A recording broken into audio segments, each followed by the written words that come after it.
통일부 30년 베테랑 공무원과 북한 최고위층 출신 여성의 금지된 사랑 이야기입니다. 피로회복제 한 병으로 시작된 인연이 목숨을 건 탈출로 이어지기까지. 58세에 퇴직한 통일부 공무원과 북한 고위 간부의 손녀로 태어난 탈북 여성, 그리고 북한 공작원의 끊임없는 위협과 정치범 수용소에 갇힌 가족들의 충격적인 상황을 담고 있습니다. 한 선교사의 도움으로 감행한 목숨을 건 국경 탈출이 어떻게 마무리될까요? 여기서 잠깐. 보시기 전에 여러분의 구독과 좋아요는 계속해서 좋은 영상을 만드는데 상당한 힘이 됩니다. 행복한 일만 가득하시길 바라며 시작합니다.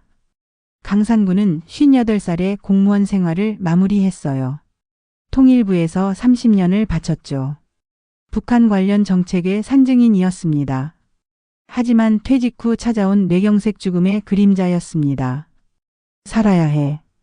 떨리는 마음으로 북한산을 오르기 시작했어요. 심장이 터질 듯 뛰었죠. 봄볕이 따스한 오전이었습니다. 숨을 고르던 그때였어요. 소나무 너머로 한 여인이 다가왔죠. 선생님, 많이 힘드시죠? 이거 드세요. 작은 손이 내민 것은 피로회복제였어요. 맑은 눈동자가 그를 바라봤죠. 그 눈빛에서 강산구는 무언가를 느꼈습니다. 말투에 묻어나는 이질감. 북한 사람 특유의 억양이었어요. 가슴이 쿵쾅거렸죠. 그녀는 북한에서 온 사람이었습니다. 야, 그 여자 탈북민이라며? 조심해. 돈 노리는 거 아냐? 친구 정우석의 말이 귓가를 울렸어요. 부동산 중개소에 모인 퇴직 공무원들의 경고였죠. 최근에 탈북 여성들 중에 노인 노리는 신종 사기가 있대. 처음엔 친절하게 다가와요. 피로회복제 같은 걸 건네주면서 신뢰감을 형성하죠. 그 다음엔 고향에 있는 가족 구출하는 데 도와달라며 접근합니다. 김 과장은 3천만 원을 뜯겼대요. 특히 통일부 출신이라고 방심하면 안 돼. 당신 같은 사람이 먹잇감이라고. 친구들의 말에 강산구의 가슴에 의심이 스며들었어요. 그녀의 진심이 흔들렸죠. 30년간 북한에 관한 모든 것을 다뤘지만 실제 탈북민은 처음이었습니다. 서류 속 숫자가 아닌 살아있는 사람이었어요. 혹시 그런 건가? 의심의 씨앗은 순식간에 자라났어요. 그녀를 다시 만났을 때 봉투를 내밀었죠. 지난번에 주신 것 고마웠습니다. 이거. 커피값이라도. 여인의 눈에 상처가 깃들었어요. 얼굴이 하얗게 변했죠. 그런 식으로 오해하실 줄은 몰랐네요. 목소리가 떨렸습니다. 눈물이 고였어요. 다시는 마주치지 않았으면 좋겠어요. 뒤돌아서는 여인의 손에서 피로회복제가 떨어졌어요. 무릎 위로 차가운 액체가 퍼졌죠. 북한에서 왔다고 탈북민이라고. 사람을 그렇게 의심하지 마세요. 가슴이 찢어지는 듯한 목소리였습니다. 그녀는 사라졌어요. 강산구는 얼어붙었죠. 그때 발치에서 작은 지갑이 눈에 들어왔습니다. 지갑 속에는 신분증이 있었어요. 한송이 1975년생. 북한에서 온 지 10년 되었다는 메모가 적혀 있었죠. 송이란 이름이 마음을 울렸습니다. 북한에서 귀한 집 자제들에게나 지어주는 이름이었어요. 지갑 안쪽에는 흑백 사진 한 장이 숨겨져 있었죠. 젊은 남성의 모습이었습니다. 사진 뒤에는 평양예술대학 졸업식이라는 글씨가 희미하게 남아 있었어요. 가슴이 덜컥 내려앉았죠. 기억의 조각들이 맞춰졌습니다. 북한 최고위층 가문 출신. 한주석의 손녀. 한주석은 1990년대 북한당 서열 3위였던 인물이었어요. 그의 손녀가 왜 탈북했을까? 그것도 그 위험한 시절에? 지갑 안쪽 포켓에는 작은 USB가 숨겨져 있었어요. 호기심에 컴퓨터에 연결했죠. 화면에 펼쳐진 것은 K-팝 음악과 한국 드라마였습니다. 소녀시대, 동방신기, 빅뱅. 그리고 겨울연가, 대장금의 영상들이었어요. 일기 파일이 눈에 띄었죠. 떨리는 마음으로 열었습니다. 2005년 친구 집에서 몰래 본 겨울연가. 그날 이후 내 인생이 바뀌었다. 한국은 우리가 배운 것과 달랐다. 진실을 알게 된 나는 더 이상 평양에 있을 수 없었다. 자유를 찾아 떠나기로 했다. 그녀는 한국 문화의 매력에 빠져 자유를 갈망했어요. 결국 목숨을 걸고 탈출을 감행했죠. 최고 위층의 특권을 버리고 자유를 선택한 용기가 가슴을 울렸습니다. 그날 밤 강산구는 새 지갑을 샀어요. 사과의 마음을 담아 정성껏 포장했습니다. 송이 씨에게 꼭 돌려줘야 해. 마음속 다짐이 간절했어요. 죄책감이 그를 뒤덮었죠. 며칠 후 강산구는 다시 산에 올랐어요. 멀리 송이의 모습이 보였죠. 하지만 그녀 앞에 낯선 남자가 서 있었습니다. 남자의 자세가 위협적이었어요. 송이의 얼굴에 공포가 어렸죠. 강산구는 천천히 다가갔습니다. 이제 그만 숨지 마. 북에 있는 가족들 생각은 안 해? 내가 얼마나 힘들게 연락했는데. 남자의 목소리가 거칠었어요. 송이는 뒷걸음질 쳤죠. 제발 그만해요. 나 혼자 살게 내버려둬요. 송이의 목소리가 떨렸습니다. 얼굴이 창백했어요. 나한테 협조하지 않으면 거기 있는 내 부모에게 어떤 일이 생길지 알지? 그 말에 송이의 몸이 굳었어요. 눈에 눈물이 고였죠. 강산구의 가슴이 불타올랐습니다. 더는 참을 수 없었어요. 그만하시죠. 강산구가 앞으로 나섰어요. 30년 공직 생활의 권위가 실린 목소리였죠. 당신이 누군데 참견이야. 이건 우리 일이야. 불법이에요.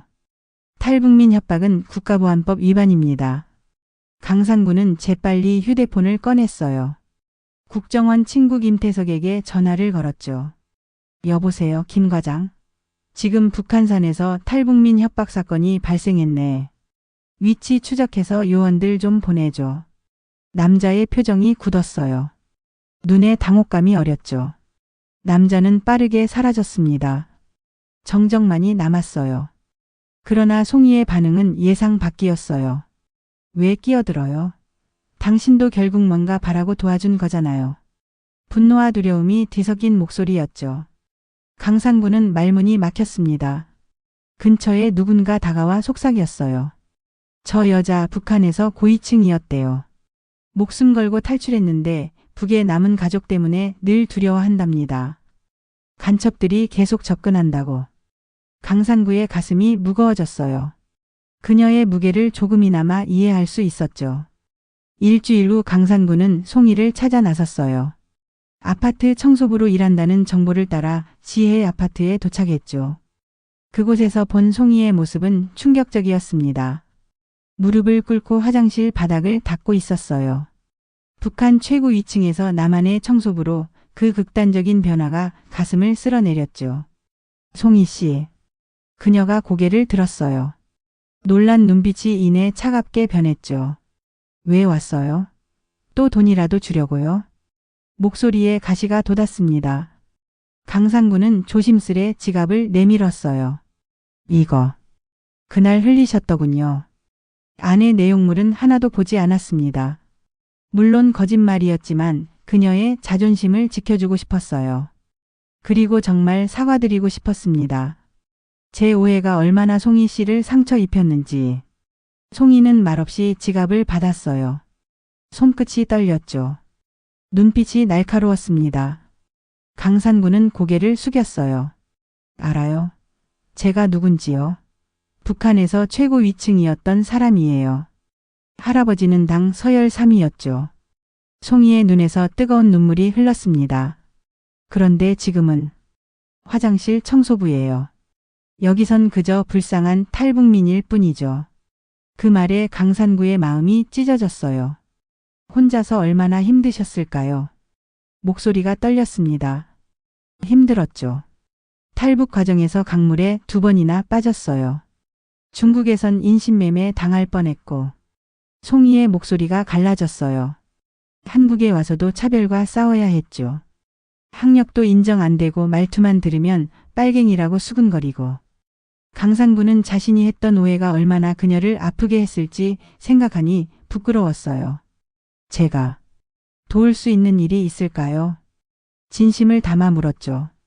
송이는 잠시 침묵했다가 물었습니다. 왜 그러시는데요? 왜 나 같은 사람을? 통일부에서 일하는 동안 종이에만 있던 사람들이었어요. 송이 씨는 제가 만난 첫 진짜 탈북민입니다. 강산구의 눈에 눈물이 고였어요. 돕고 싶어요. 진심으로. 그날 두 사람은 오랫동안 이야기를 나눴습니다. 상처와 아픔 그리고 희망에 관한 이야기였어요. 송이의 반지하 집은 습기가 가득했어요. 벽지는 곰팡이로 얼룩져 있었죠. 천장은 낮고 창문은 좁았습니다. 단 한 개의 화분이 창가에서 햇빛을 간신히 받고 있었어요. 이런 곳에서 살고 계셨군요. 강산구의 목소리가 떨렸죠. 가슴이 무거웠습니다. 북한 최고 위층에서 이런 곳까지. 그 낙차가 얼마나 클지 상상도 안 됐어요. 괜찮아요. 북한보다는 훨씬 자유롭잖아요. 송이는 작은 포터블 CD 플레이어를 켰죠. 쇼팽의 녹턴이 흘러나왔습니다. 북한에선 이런 곡 연주하면 사상검증 당해요. 자본주의의 퇴폐 음악이라고 하면서. 송이의 웃음은 쓸쓸했지만 강인함이 묻어났어요. 제안이 있는데요. 강산구가 조심스레 말을 꺼냈죠. 혼자 사는 건 외롭잖아요. 저도 마찬가지고요. 함께 지내는 건 어떨까요? 심장이 쿵쾅거렸습니다. 제 아파트는 방이 3개라 충분히 독립적인 공간 가질 수 있어요. 부담 주려는 건 아닙니다. 송이의 눈이 커졌어요. 의심, 경계, 그리고 작은 희망이 교차했죠. 왜요? 북한에서 온 저 같은 사람과. 목소리가 떨렸습니다. 사람은 그냥 사람이니까요. 송이 씨도 저도. 그냥 외로운 사람들이잖아요. 강산구의 눈에 진심이 담겼어요. 그날 밤 송이는 고개를 끄덕였죠. 새로운 시작이었습니다. 강산구의 아파트로 이사한 송이. 처음엔 어색했지만 서서히 일상이 쌓여갔어요. 송이는 아침마다 북한식 콩나물국을 끓였죠. 강산구는 신문을 읽어주었습니다. 저녁이면 송이가 피아노를 쳤어요. 평양예술대학에서 배운 실력이 빛났죠. 강산구는 그 선율에 취해 눈을 감곤 했습니다. 마음의 평화를 찾는 순간이었어요. 북한에서는 이런 곡은 못 쳤어요. 자본주의의 퇴폐 음악이라고. 쇼팽의 녹턴을 치며 송이가 웃었답니다. 그 웃음이 점점 자연스러워졌어요.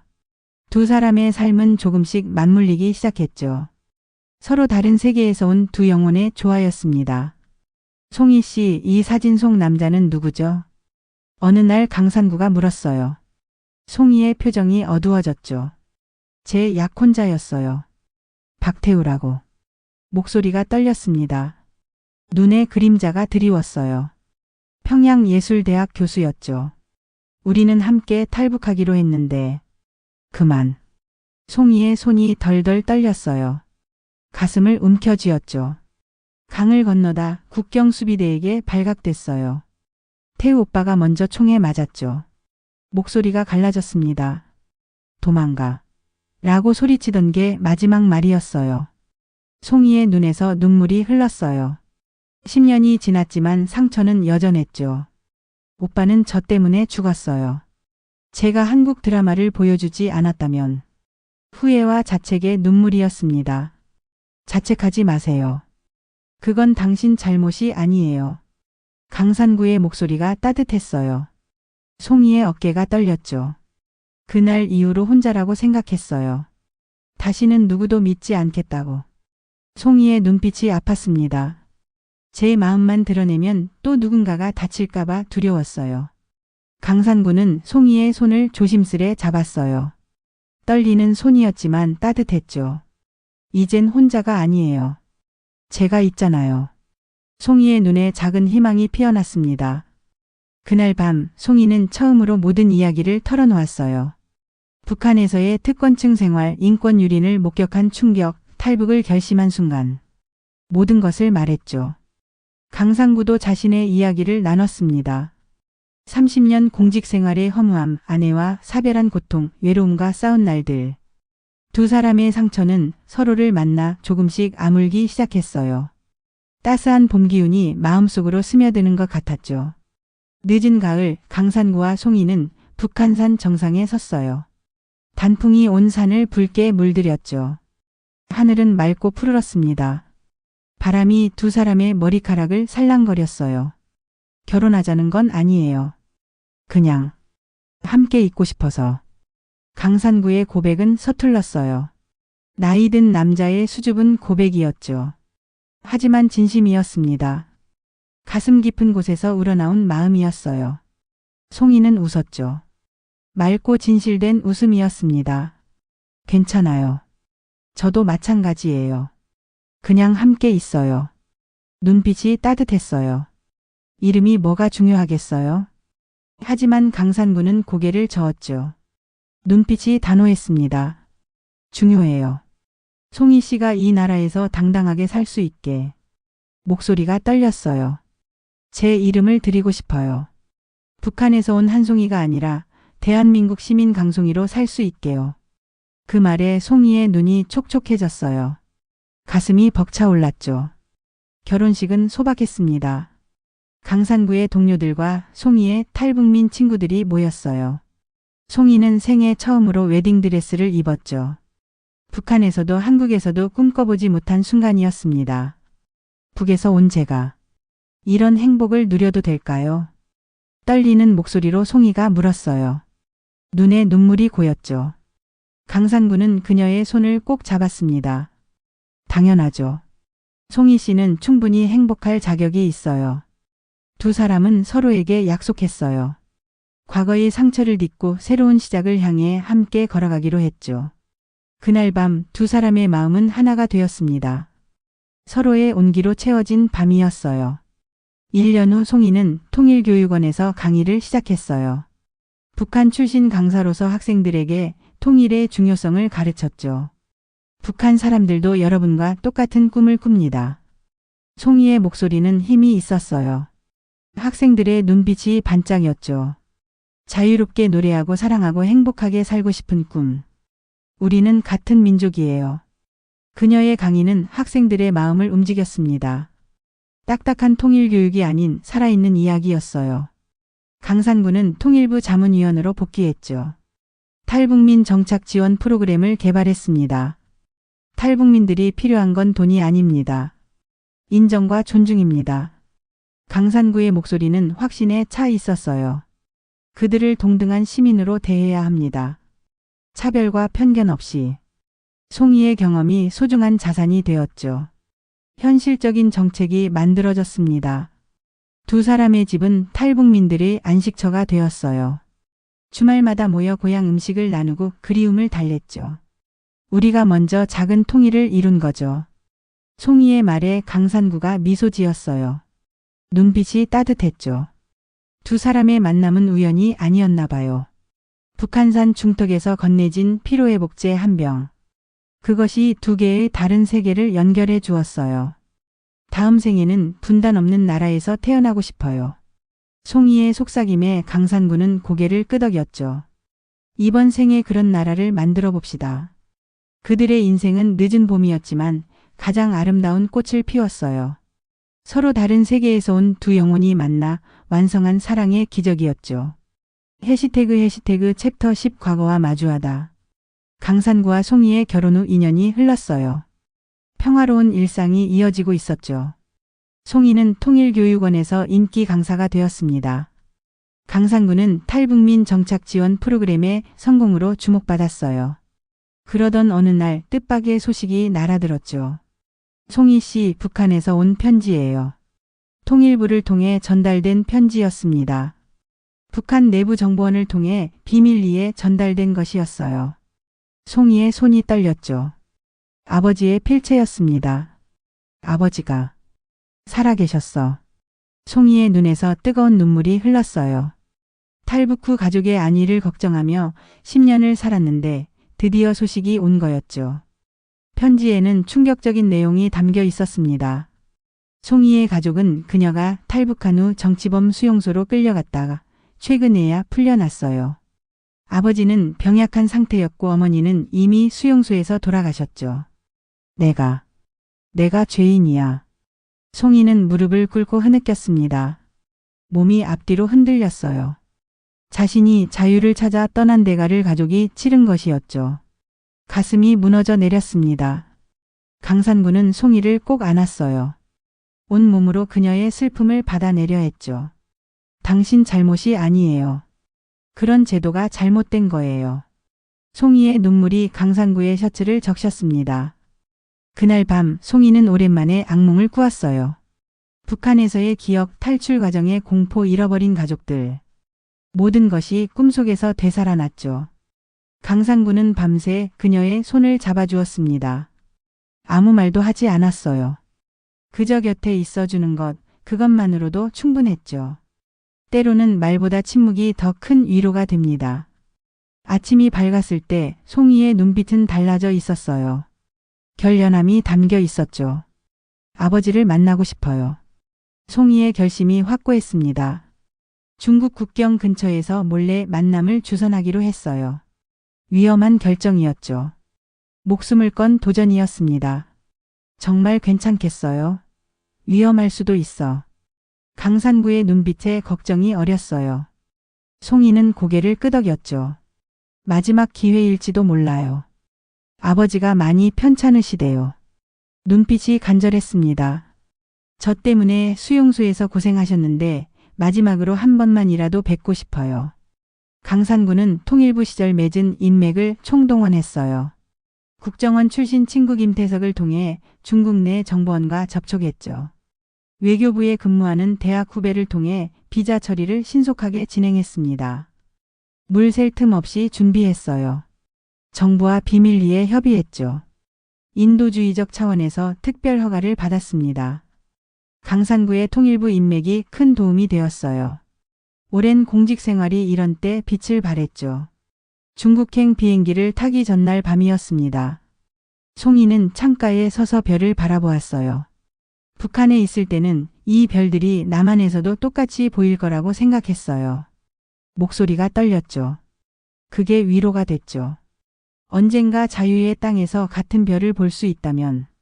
강산구는 그녀의 어깨를 감싸 안았습니다. 따스한 온기가 전해졌어요. 별은 국경을 모르니까요. 사랑도 마찬가지예요. 송이의 눈에 눈물이 맺혔죠. 두려움과 기대가 뒤섞인 밤이었습니다. 중국 단둥. 압록강이 내려다 보이는 작은 호텔이었어요. 송이는 창가에 서서 강 건너 북한 땅을 바라보았죠. 10년 만이네요. 저기가 내 고향이에요. 목소리가 떨렸습니다. 강산구는 말없이 그녀의 손을 잡았어요. 혹시 계획대로 안 되면 제발 당신만이라도 한국으로 돌아가세요. 송이의 눈빛이 간절했죠. 저 때문에 당신까지 위험해지면 안 돼요. 강산구는 단호하게 고개를 저었습니다. 그런 말 하지 마요. 우린 함께해요.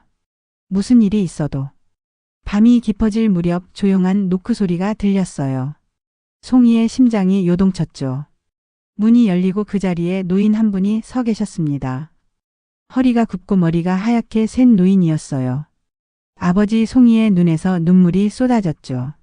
한때는 당의 고위 간부였던 아버지. 이제는 수용소 생활로 쇠약해진 노인이었습니다. 우리 송이 살아있구나 떨리는 목소리였어요. 부녀의 포옹은 10년의 이별을 녹여냈죠. 말로 표현할 수 없는 순간이었습니다. 시간이 멈춘 듯 했어요. 어머니는 어떠세요?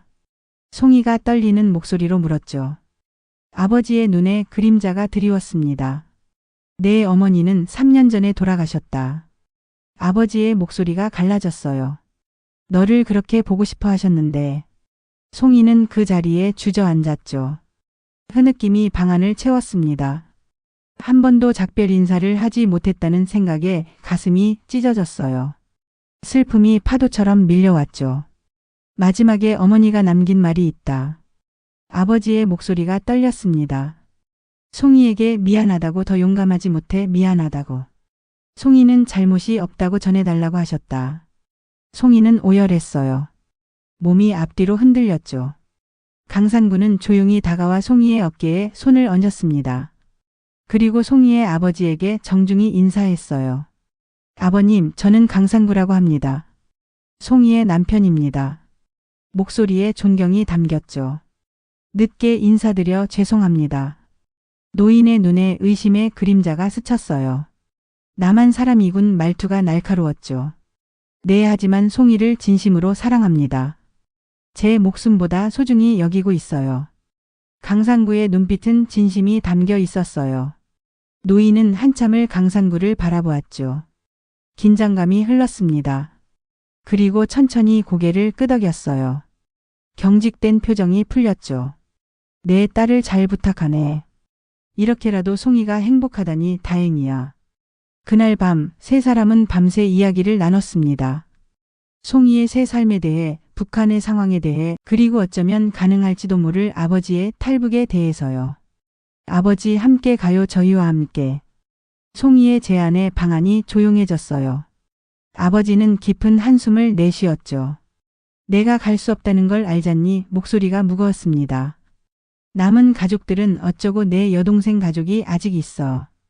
북한에는 송이의 여동생 가족이 아직 남아 있었어요. 한 사람이 더 탈북하면 남은 이들의 처벌은 더 가혹해질 터였죠.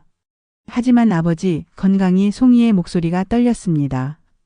괜찮다. 내 인생은 이미 살았어. 너는 내 삶을 살아라. 아버지의 눈빛은 단호했어요. 하지만 송이는 포기할 수 없었죠. 강상구가 조심스럽게 입을 열었습니다. 아버님, 제가 통일부에서 일했습니다. 특별보 프로그램이 있어요. 강상구의 눈빛이 빛났어요. 가족 전체를 보호할 수 있습니다. 아버지의 눈이 커졌죠. 희망의 빛이 스쳤습니다. 정말인가? 목소리가 떨렸어요. 네, 어렵지만 가능합니다. 저희가 도울게요. 강상구는 중국 내 한국 선교사를 통해 북한 내 탈북 브로커와 접촉했어요. 최용진 목사는 20년간 탈북민 구출에 헌신해온 베테랑이었죠. 하나님의 인도하심으로 이 일을 돕겠습니다. 최 목사의 눈빛은 확신에 차 있었어요. 그는 중국과 북한 국경을 수없이 오가며 많은 생명을 구했죠. 제 생명도 주님께 맡겼으니 두렵지 않습니다. 이 가족을 위해 기도하며 최선을 다하겠습니다. 최 목사는 북한 내부 브로커를 통해 송이의 여동생 가족에게 연락을 취했어요. 위험천만한 일이었죠. 브로커를 통해 여동생 가족에게 연락했습니다. 그들도 탈북할 준비가 됐다고 해요. 최 목사가 전해준 소식에 세 사람의 얼굴에 희망이 피어났어요. 가슴이 뛰었죠. 그날 밤 위험한 계획이 세워졌습니다. 아버지뿐만 아니라 여동생 가족까지 탈북시키기로 했어요. 목숨을 건 도전이었죠. 실패하면 모두가 죽을 수도 있었습니다. 강상구는 비밀리에 한국 정부와 연락을 취했어요. 송이는 아버지와 탈출 경로를 논의했죠. 최 목사는 국경 통과를 위한 세부 계획을 세웠습니다. 그의 경험이 든든한 버팀목이 되었어요. 국경을 넘는 순간까지 그 누구도 결과를 장담할 수 없습니다. 오직 믿음으로 나아갈 뿐이죠. 최 목사의 말에 모두가 고개를 끄덕였어요. 이제 돌아갈 수 없는 강을 건너기로 했죠. 계획된 날이 왔어요. 중국 북한 국경 어둠이 깊게 내린 밤이었죠. 강산구와 송이는 국경 근처 은신처에서 기다렸습니다. 최 목사는 국경으로 향했어요. 올 거예요. 반드시. 송이의 목소리는 떨렸죠. 강산구는 그녀의 손을 꼭 잡았습니다. 믿어요. 꼭 성공할 거예요. 강산구의 말에도 확신이 없었어요. 하지만 송이에게 힘을 주고 싶었죠. 시간이 더디게 흘렀습니다. 1시간, 2시간 약속된 시간이 지나도 아무 소식이 없었어요. 뭔가 잘못됐어. 뭔가 잘못됐어. 송이의 얼굴이 창백해졌죠. 강상구도 불안했지만 침착함을 유지하려 애썼습니다. 새벽 3시 조용한 노크 소리가 들렸어요. 송이가 벌떡 일어났죠. 문이 열리고 최 목사와 아버지가 들어왔습니다. 최 목사의 얼굴은 긴장으로 굳어 있었어요. 그러나 아버지는 혼자였죠. 옷은 찢어져 있었고 얼굴에는 상처가 있었습니다. 아버지, 여동생은요? 송이의 비명이 목에서 터져 나왔어요. 아버지의 눈에 눈물이 고였죠. 국경에서 붙잡혔어. 아버지의 목소리가 갈라졌습니다. 송이는 비명을 지르려 했지만 강산구가 재빨리 그녀의 입을 막았어요. 위험한 상황이었죠. 지금 당장 움직여야 해요. 추적당할 거예요. 강상구의 판단은 정확했습니다. 멀리서게 짖는 소리와 군합발 소리가 들려왔어요. 서둘러야 합니다. 하나님께서 우리와 함께 하시니 두려워 말고 따라오세요. 최 목사의 목소리는 침착했죠. 그는 이런 위기 상황에 익숙했습니다. 세 사람은 서둘러 준비된 차에 올랐어요. 최 목사가 운전대를 잡았죠. 어둠 속으로 차가 미끄러지듯 사라졌습니다. 최 목사는 익숙한 길을 택했어요. 미안하다 모두 내 탓이야. 아버지의 목소리가 떨렸죠. 송이는 아버지를 꼭 안았습니다. 아니에요. 아버지 잘못이 아니에요. 우리가 여동생을 꼭 구해낼 거예요. 송이의 눈에서 눈물이 흘렀어요. 강상구의 시선이 백미러에 고정됐죠. 추적자들의 불빛이 보였습니다. 안전지대까지 조금만 더 최 목사의 눈빛이 확신에 차 있었어요. 하나님께서 우리를 인도하십니다. 두려워 말고 앞만 보세요. 차는 구불구불한 산길을 달렸습니다. 추격은 계속됐어요. 송이는 눈을 감고 기도했죠. 생애 처음으로 하는 기도였습니다. 갑자기 앞에 검문소가 나타났어요. 최 목사는 비상계획을 실행했죠. 그는 주머니에서 중국 공무원 신분증을 꺼냈습니다. 위조된 것이었어요. 저는 중국 국경지역 순찰 공무원입니다. 이분들은 외교적 보호 대상자입니다. 놀랍게도 검문소 직원은 그의 말을 믿었어요. 최 목사는 미리 뇌물을 준비해둔 상태였죠. 목숨을 건 탈출은 극적으로 성공했죠. 국경을 넘어 안전한 곳으로 향하는 길은 험난했지만 네 사람의 가슴엔 희망의 불씨가 타올랐습니다. 감사합니다, 목사님. 강상구가 최 목사의 손을 잡았어요. 최 목사는 미소 지었죠. 저는 도구일 뿐입니다. 시간이 흘러 창가에 선송이의 아버지가 밖을 내려다보고 있었어요. 3개월 전 목숨을 건 탈출 이후 한국에서의 새 삶이 시작됐죠. 이렇게 자유롭게 사는 날이 올 줄 몰랐구나. 아버지의 목소리에 감격이 묻어났습니다. 송이는 아버지 곁에 다가섰어요. 이곳에서 아버지도 새 삶을 시작하세요. 건강도 많이 좋아지셨잖아요. 아버지의 얼굴에 혈색이 돌았죠. 수용소에서의 고통이 조금씩 지워지고 있었습니다. 강상구가 들어왔어요. 얼굴에 미소가 번졌죠. 좋은 소식이 있어요.